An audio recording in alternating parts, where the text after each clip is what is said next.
వివాహం జరిగిన తరువాత యువరాజు ఆ యువతితో ఇలా అంటాడు, నేను ఒకరోజు నీకు తెలియకుండా మీ ఇంటికి వచ్చాను. నీవు ఇచ్చే పూలు చుట్టుపక్కల ప్రాంతంలో ఎక్కడా చూడలేదు అని నీ వెనుక వచ్చి ఎక్కడి నుండి తీసుకువస్తున్నావా అని చూశాను. నాకు ఆశ్చర్యం వేసింది. ఒక అమ్మాయిగా ఉన్న నీవు చెట్టుగా మారడాన్ని చూసి ఇది ఎలా సాధ్యం అని అడగగా, తనకు ఒక ఋషి ఇచ్చిన వరంతో వృక్షంగా మారుతున్నానని చెప్పగా, ఆ యువరాజుకు ఆ పూలు నచ్చడంతో ప్రతిరోజు ఇవ్వవలసిందిగా కోరతాడు.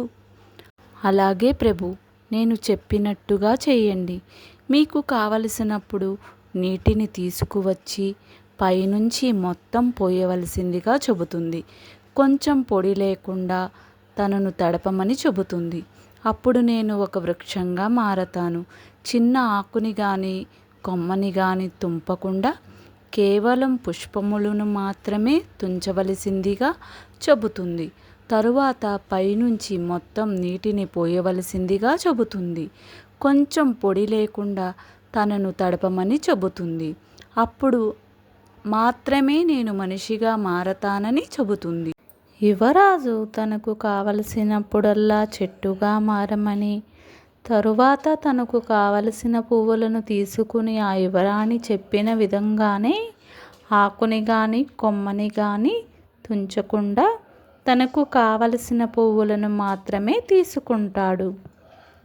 ఇలా ఉండగా యువరాజు మందిరం నుంచి వస్తున్న వాడిన పువ్వులను చూసిన సోదరి ఈ పువ్వులు ఎక్కడి నుంచి వస్తున్నాయా అని గమనిస్తుంది.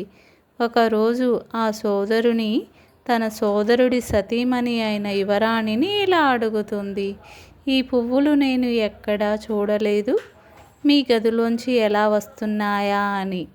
అప్పుడు ఆ యువరాణి తన ప్రత్యేకత గురించి చెబుతుంది. నాది ఒక విన్నపము యువరాణి, నాకు మిమ్మలను అలా పుష్పపు చెట్టుగా చూడాలని ఉంది. నా మిత్రులను తీసుకుని వచ్చిన తరువాత ఒకసారి నా కోసం అలా మారగలరా అని అడుగుతుంది. ఆ యువరాణి అంగీకరించి సరే అని చెబుతుంది. తదుపరిగా యువరాణి తన సోదరుడి సతీమణి అయిన యువరాణిని తన మిత్రులను తీసుకుని విశాల మందిరానికి తీసుకుని వెళుతుంది. ఆ యువరాణి తాను చెప్పిన విధముగా చేయమని చెబుతుంది.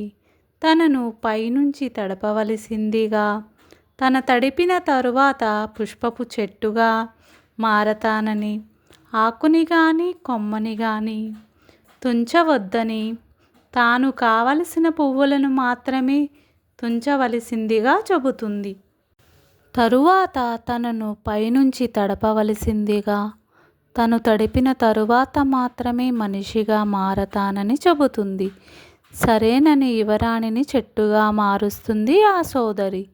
పువ్వులను తుంచుతూ ఉండగా అనుకోకుండా పెద్ద గాలి దుమ్ము వస్తాయి. త్వరగా కొయ్యమని ఆ యువరాజు సోదరి తన మిత్రులకు చెబుతుంది. అప్పుడు ఆకులు కొమ్మలు విరుగుతున్నా పట్టించుకోకుండా పువ్వులను తుంచేస్తారు. ఈదుడుగాలులు ఎక్కువ అవడంతో తన్ను వదిలేసి వెళ్ళిపోతారు.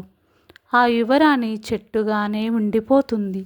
To be continue next part in the next episode చూడడానికి లైక్ చేయండి, షేర్ చేయండి, సబ్స్క్రైబ్ చేసుకోండి.